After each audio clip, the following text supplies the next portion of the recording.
ప్రతిరోజు చెప్తానే ఉన్నాం మనం, సైబర్ క్రైమ్స్ బారిన పడకండి.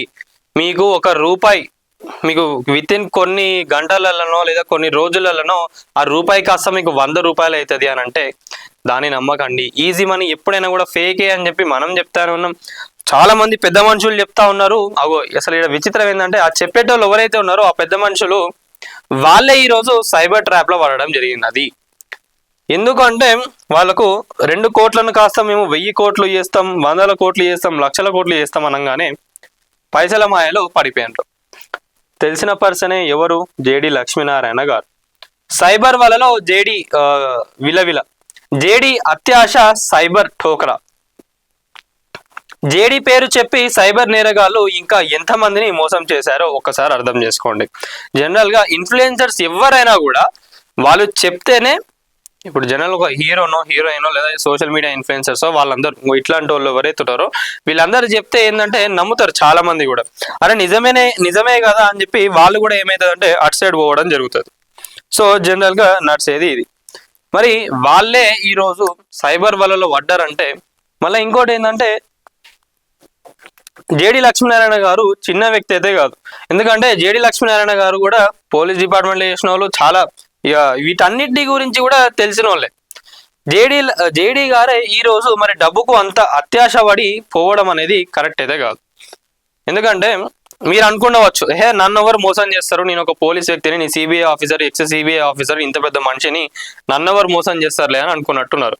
మరి మీ పేరు చెప్పి ఇప్పుడు జనరల్ గా ఒక పర్సన్ ఒకటి నడిపిస్తా ఉన్నారు, ఏదో చెప్పి స్కామ్ చేయాలని ఇట్లాంటి వాళ్ళని వలలు వేసినప్పుడు ఏమవుతుంది? సార్ ఇంత పెద్ద మనిషి పెట్టిండ్రు, ఒక పోలీస్ పర్సనే పెట్టిండ్రు, దీని గురించి చెప్పే వాళ్ళే దీంట్లో పెట్టినప్పుడు ఎట్లా ఫేక్ అవుతుంది అని చెప్పి మీ పేరు చెప్పి ఇంకా ఎన్ని వందల మంది, ఎన్ని వేల మంది దగ్గర వసూలు చేసి ఉంటారు ఒక్కసారి ఆలోచించుకోండి. మీ 2.5 కోట్లు ఎంత పెట్టినారు మీరు? 2.5 కోట్ల కన్నా ఎక్కువనే పెట్టినట్టున్నారు. 500% ఆదాయం వస్తా అనగానే నమ్మేసి పెట్టిండ్రు. మరి మీరు చెప్పలేదా? మీ వాళ్ళకి మీరు చెప్పలేదా ఇది కరెక్ట్ కాదు, ఇది ఫేక్ అని చెప్పి మీరు ఎందుకు చెప్పలేకపోయినరు? మరి ఇంకా ప్రశ్నలు ఏమని వస్తున్నాయంటే, ఇంత డబ్బు జేడి గారికి ఎక్కడిది, ఇంతగానం సంపాదించిండ్రా, ఎందుకు మరి అంత అత్యాశ పుట్టిందని చెప్పి చాలా మంది చెప్తా ఉన్నారు.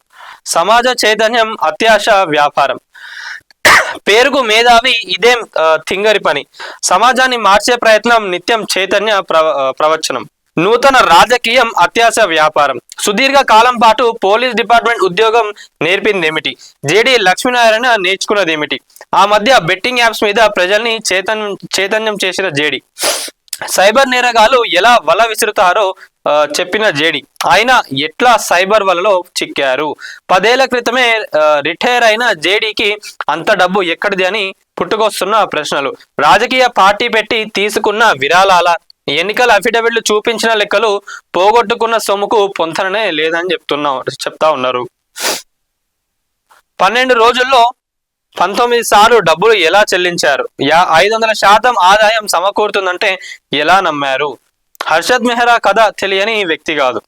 సార్కు అన్ని తెలిసిన, స్టాక్ మార్కెట్ గురించి తెలియని అమాయకుడు అయితే అసలుకే కాదు. మరి ప్రతి ఒక్కరికి తెలుసు, జేడీ గారికి ప్రతి ఒక్కరికి తెలుసు, చిన్న పర్సన్ కూడా కాదు.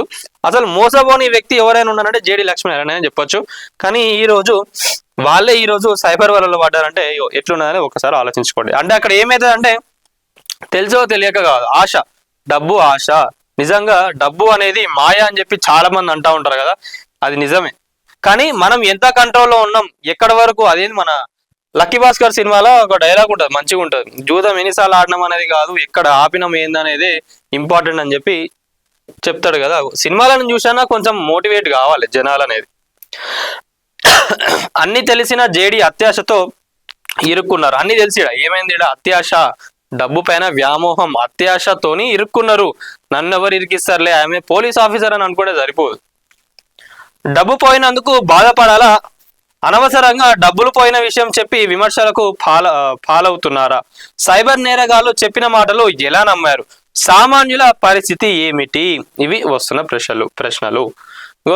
ఇంత పెద్ద మనిషి ఈ రోజు సైబర్ వలలో పడిందంటే మరి సామాన్య ప్రజల పరిస్థితి ఎట్లుంటది ఏంటనేది ఒకసారి ఆలోచించుకోండి.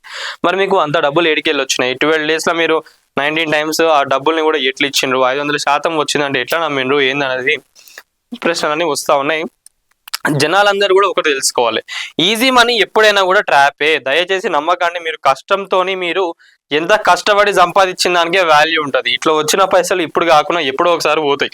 ఇవన్నీ తెలియదా అంటే తెలుసు, కానీ ఏమైందాడా, అత్యాశ ఎక్కువైంది. ఏదో చేద్దాం, నేను ఏదో చేయాలి, నాకు దానికి డబ్బు కావాలి అని చెప్పిన అత్యాశతోని ఈ రోజు జేడి గారు వాళ్ళలో వాడడం జరిగింది. జేడి గారికి ఇవన్నీ తెలియదని కాదు, ప్రతి ఒక్కరు తెలుసు. స్టాక్ మార్కెట్ గురించి తెలుసు, సైబర్ క్రైమ్స్ గురించి తెలుసు, ఎవరెవరు ఎట్లా చేస్తారు ఏందనేది కూడా తెలుసు. అయినా కూడా మోసపోయినంటే అక్కడ ఖాళీ డబ్బు పైన ఉన్న అత్యాశతోనే, డబ్బు పైన ఉన్న వ్యామోహంతోనే అని చెప్పి చెప్తా ఉన్నారు.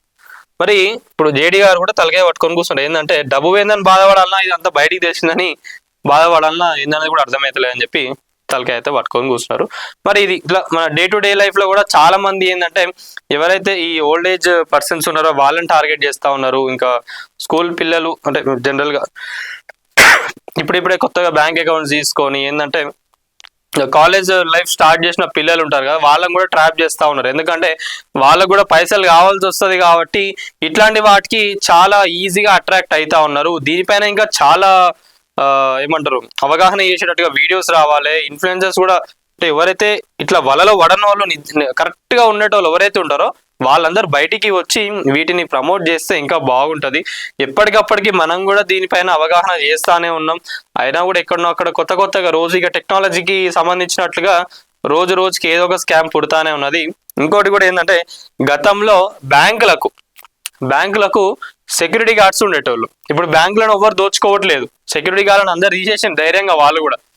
మొన్న నేను అడిగిన ఇదే ప్రశ్న బ్యాంక్లో, ఎందుకు మీ దానికి అసలు సెక్యూరిటీ గార్డ్ లేరు, ఏటీఎం దగ్గర కూడా ఒక సెక్యూరిటీ గార్డ్ ఉంచాలే కదా, ఎప్పుడు ఎవరు వచ్చి ఏం ఆడికెళ్ళి తీసుకుపోతారో ఏందో తెలియదు, పెట్టుకుంటే అయిపోతాయి. అంటే ఈ రోజులలో ఎవరు చేస్తున్నారు, అంతా ఆన్లైన్ అయిపోయింది. అంటే నాకు కూడా అనిపించింది అప్పుడే, అవును ఇక దొంగలు కూడా అందరు ఆన్లైన్లో సైబర్ క్రైమ్లు చేస్తూ ఉన్నారు కదా, ఇక బ్యాంకులోకి వచ్చి అంత కష్టపడి లూటీ చేసే ప్రయత్నాలు ఎందుకు, ఖాళీ అకౌంట్ నెంబర్లో ఆడాడ కొట్టి లింకులు పంపించి ఇట్లాంటి మాయ మాటలు చెప్పి ఈజీగా వలలు వేసేస్తే ఆడ బ్యాంకులలో పోతే ఖాళీ లక్షలలో దొరుకుతాయి. అదే ఆన్లైన్లో అయితే ఏ 100 కోట్లు 1000 కోట్లు అయినా దోచుకోవచ్చు అని చెప్పి వీళ్ళు కొత్త తెర అయితే వీళ్ళు స్టార్ట్ చేయడం జరిగింది.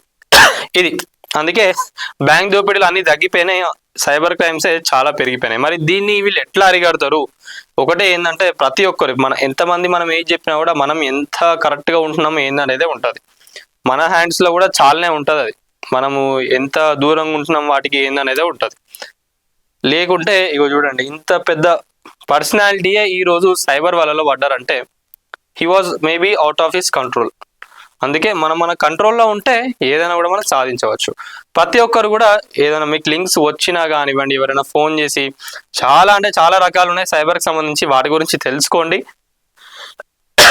ఇట్లాంటి వాటికి దూరంగా ఉండండి. ఎవరైనా వెంటనే ఫోన్ చేసి అమౌంట్ అడిగినా సో ఏదైనా ఇష్యూస్ చెప్పినా కూడా కొంచెం తెలివిగా ఆలోచించి మీరు ముందుకు అడుగులు వేయండి. లేకపోతే మళ్ళీ మీరు కూడా సైబర్ బారిన పడితే ఇక బాధలు ఎట్లుంటాయి, సంపాదించుకున్నంత పోతే ఎంత బాధ ఉంటుందో ప్రతి ఒక్కరు కూడా తెలిసిందే. కాబట్టి ప్రతి ఒక్కరు కూడా జాగ్రత్తగా ఉండండి. మీ చుట్టుపక్కల ఉన్న వాళ్ళందరినీ కూడా ఎప్పటికప్పటికి వాళ్ళకు కూడా జాగ్రత్తలు చెప్తా ఉండండి. వీడియో ఇస్తున్న వాళ్ళు ఎవరైతే ఉన్నారో ప్రతి ఒక్క వీడియోని లైక్ చేయండి, షేర్ చేయండి, కామెంట్ చేయండి, అట్లనే ఛానల్ని సబ్స్క్రైబ్ చేసుకోండి. Thank you.